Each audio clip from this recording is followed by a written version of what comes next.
Mesdames et messieurs, bonsoir. Bienvenue à une nouvelle édition de notre programme direct. Aujourd'hui, nous allons passer en revue des événements qui ont marqué ces dernières 24 heures en Égypte. Nous allons parler de plusieurs sujets. Nous allons parler du développement en Égypte et des directives du président Abdel Fattah el-Sisi en ce qui concerne ces projets de développement. Nous allons parler de la coopération de l'Égypte au sein de l'Organisation de la coopération islamique, l'OCI. Nous allons parler également de la conférence ou du sommet tenu à Sharm el-Sheikh concernant la lutte contre la corruption, et également nous allons parler de la recherche scientifique, nous allons parler de l'enseignement universitaire et une tournée de la part du président Abdel Fattah el-Sisi au sein de l'université de Kafr el-Sheikh. Mais commençons tout de suite avec les nouvelles d'aujourd'hui. Le président Abdel Fattah el-Sisi s'est réuni avec le Premier ministre Dr Mostafa Madbouli et le ministre du pétrole et des ressources minières Dr Tariq Al-Molla. Le porte-parole de la présidence a déclaré que la réunion a porté sur le suivi de la situation exécutive d'un nombre de projets dans le secteur du pétrole. Lors de la réunion, le chef de l'État a donné ses directives de poursuivre la mise en œuvre du plan de livraison du gaz naturel aux unités des logements, notamment dans les villages inclus dans l'initiative Vie décente. De son côté, le ministre du pétrole, Dr Tariq Al-Molla, a passé en revue les travaux et le progrès du projet national de livraison du gaz naturel aux unités de logement qui a réussi à l'augmentation de nombre des bénéficiaires de ce service dans divers gouvernorats de l'Égypte. Passant à une autre activité présidentielle, le président Abdel Fattah el-Sisi aspire au renforcement de l'action de l'Organisation de la coopération islamique, l'OCI, en tirant profit de ce que l'Égypte possède d'institutions islamique ancienne et crédible au niveau régional et international, ce qui contribuera à faire face aux fausses idées propagées par les organisations extrémistes et terroristes. Le président s'est entretenu au cours de la semaine avec le secrétaire général de l'OCI, Hossein Ibrahim Taha. Ils ont examiné ensemble l'évolution d'un certain nombre de crises régionales où le secrétaire général de l'organisation a salué les efforts de l'Égypte pour parvenir à des règlements politiques pour les crises existants dans la région à l'issue des défis croissants auxquels l'Égypte et la région font face, et que ce soit au Moyen-Orient ou sur le continent africain, notamment des menaces croissantes de la part de quelques groupuscules. Plus de détails à travers ce commentaire signé Sarah Mourad.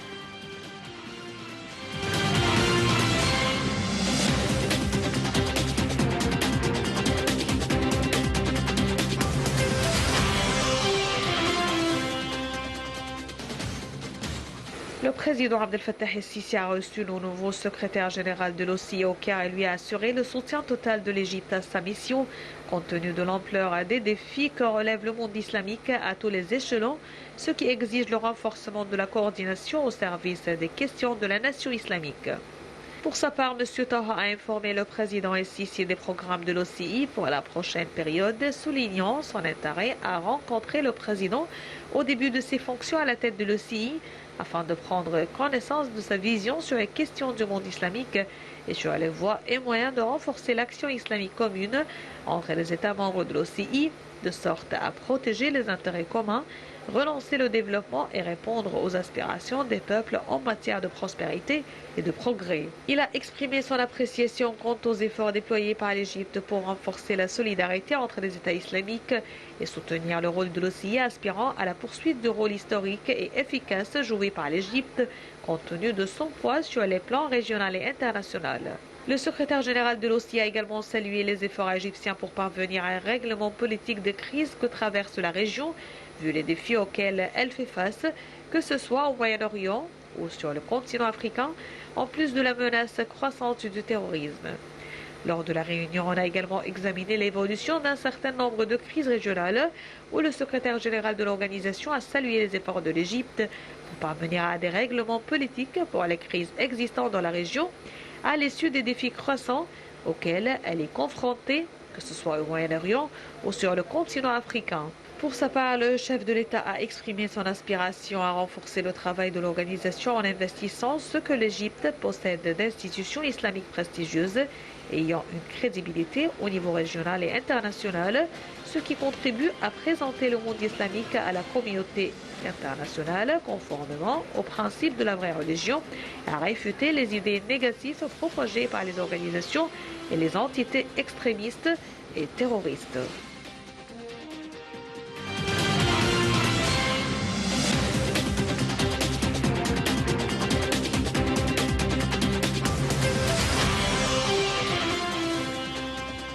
Passons aux travaux de la 9e conférence de la Convention des Nations Unies contre la corruption qui se poursuivent à Sharm el-Cheikh pour le 3e jour consécutif. Participent à la conférence 152 pays afin d'améliorer l'action à travers l'accord, la lutte contre la corruption et la restauration des valeurs et de la transparence ainsi que la justice. Il est prévu que les recommandations de la conférence seront publiées vendredi prochain sous le titre « L'annonce de Sharm el-Cheikh ». Les détails à travers ce commentaire.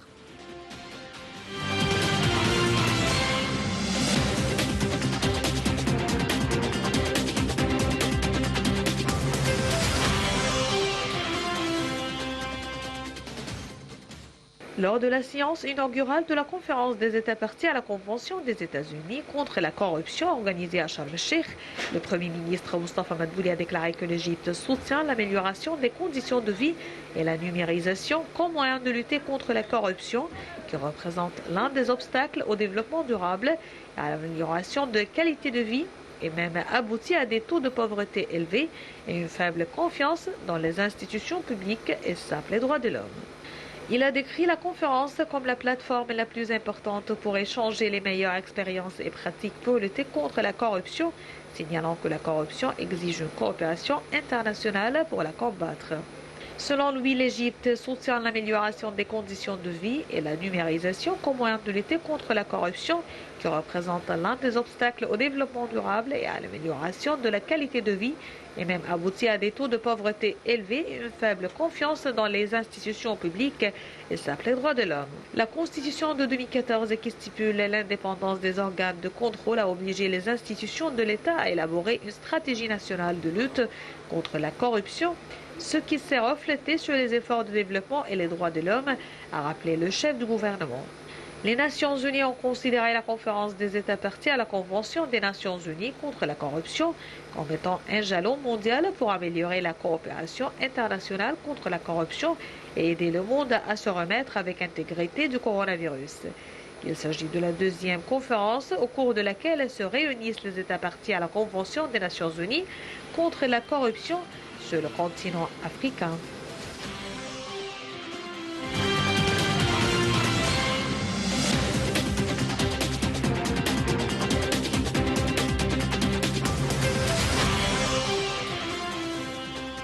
En marge des conférences de la Convention des Nations Unies contre la corruption, notre envoyé spécial à Sharm el-Cheikh, Hani Farag, a eu cet entretien avec Mme Jennifer Servari Bradford.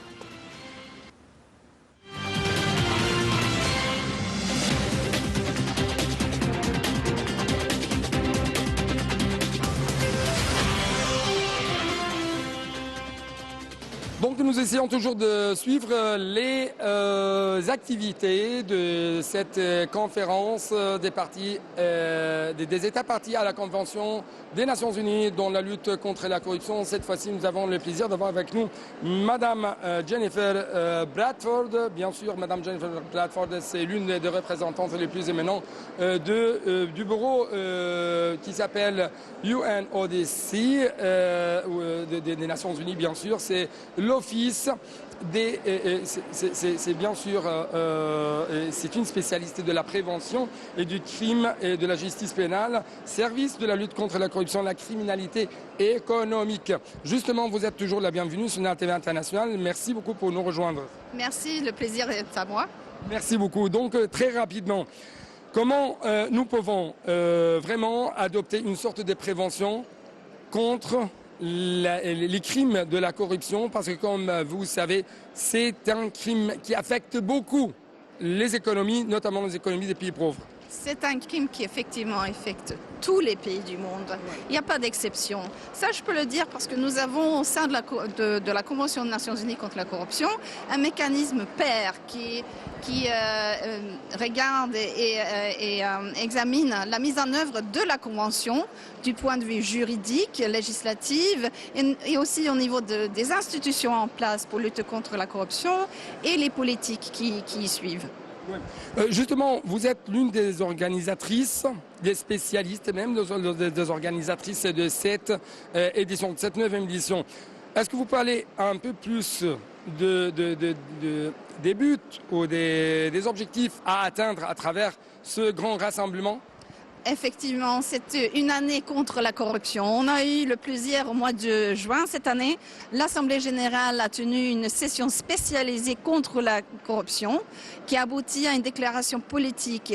Cette déclaration est importante dans plusieurs manières, mais notamment parce que ça rassemble tous les pays membres de l'ONU, non seulement les États partis à la Convention, mais bien au-delà, qui ont encore une fois, qui se sont mis d'accord pour lutter contre la corruption de manière plus efficace. Oui. Donc vous parlez actuellement des mécanismes à adopter sur le terrain, comment on peut les réviser? Effectivement, donc je retombe encore une fois sur le mécanisme d'examen de la mise en œuvre de la Convention, car cet examen montre effectivement où sont les défis pour les pays par des recommandations des experts pairs des autres pays qui notamment identifient où sont les parties dans le pays où on peut renforcer justement les capacités, que ce soit au niveau législatif, institutionnel ou même politique. Et je peux vous dire qu'il n'y a aucun pays qui est passé par cet examen qui en sort sans recommandation. Donc il y a toujours de l'espace pour améliorer et renforcer la lutte contre la corruption. Bien sûr, il y a beaucoup des éléments qui sont très importants dans cette lutte acharnée contre la corruption, comme par exemple les femmes, les jeunes, la société civile. Est-ce que vous parlez un peu plus du rôle de la femme dans cette lutte très acharnée contre la corruption? Avec plaisir, effectivement. Ces dernières années, l'ONUDC s'est vraiment concentré sur l'identification du rôle de la femme au niveau de la corruption. Les femmes sont impactées de manière différente que les hommes par la corruption. Et donc, nous essayons de voir quelles sont les manières qu'on peut soutenir justement la femme et renforcer les capacités des femmes à lutter contre la corruption. Merci beaucoup pour cette interview. Merci à vous.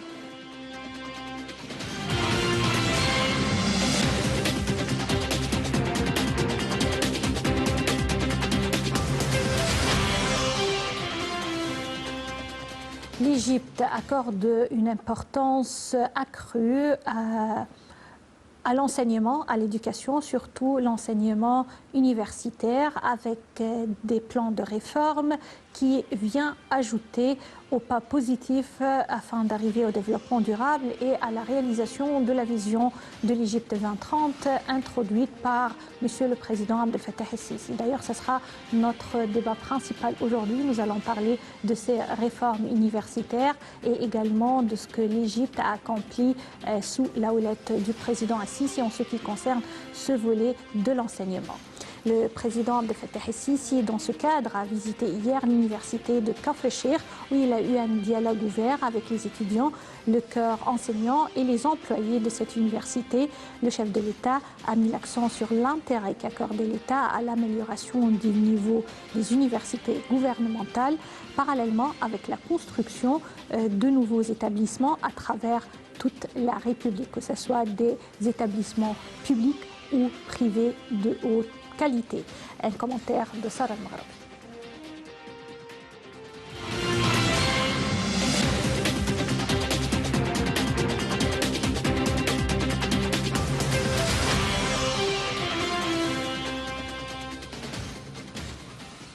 Le président Abdel Fattah el-Sisi a visité hier l'université de Kafr el-Cheikh et rencontré les étudiants et les membres du corps professoral. Le chef de l'État a affirmé que la numérisation représentait l'avenir, pas seulement en Égypte, mais dans le monde entier, et constituait une véritable opportunité pour la jeunesse. N'hésitez pas à rejoindre le domaine de l'intelligence artificielle, car c'est tout l'avenir, a ajouté le président Abdel Fattah el-Sisi lors d'une tournée d'inspection à l'université de Kafr el-Cheikh, accompagné du Premier ministre et du ministre de l'Enseignement supérieur et de la Recherche scientifique. Le président el-Sisi a également appelé les jeunes à contribuer à la construction et au maintien du système de l'intelligence artificielle et à en assurer sa continuité. Le président el-Sisi a visité les facultés de l'université de Kafr el-Cheikh et écouté une explication détaillée donnée par le ministre de l'Enseignement supérieur et de la Recherche scientifique. Il a également écouté une explication sur les projets des étudiants de terminale de l'université, portant entre autres sur la surveillance de la vitesse des voitures, la solution aux problèmes que rencontre le secteur médical et une application mobile économisant l'énergie et permettant son utilisation en temps d'urgence. Le président el-Sisi a de même visité les stades de squash, de football et de tennis de l'université. Il s'est également réuni avec le Conseil suprême des universités au siège de l'université de Kafr el-Cheikh. Il a affirmé le soutien total de l'État au système universitaire en reconnaissance de son rôle important, avec la conviction qu'un enseignement universitaire distingué et avancé est la locomotive du progrès menant des nations à un avenir meilleur. De même, il a dirigé le Conseil suprême des universités de renforcer les mécanismes de parrainage et de soutien des étudiants talentueux et exceptionnels afin de constituer une génération de jeunes cadres distingués capables à contribuer de façon créative à l'achèvement du processus de développement durable du pays, à consolider le facteur de connaissance, d'innovation et de créativité dans la société.